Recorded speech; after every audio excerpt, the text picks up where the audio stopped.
তো hello guys, আসসালামু আলাইকুম। তো আপনারা সারা ভালো আছেন? আমি তো মতন ভাই ভালো আছি গাইস। বারিশ নামাজকে ভিডিও বানানি দেখতে পারতে মেঘে আর হারিয়ে লোয়ারি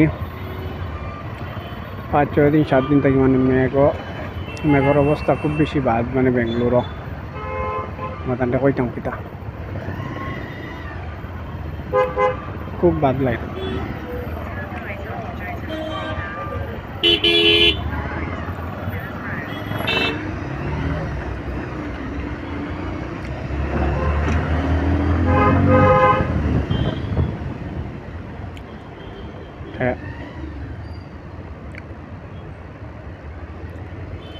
বর্তমানে মেঘ দেখতে পারটা বর্তমানে কুটি কুটি ফুটা বর্তমানে দেয়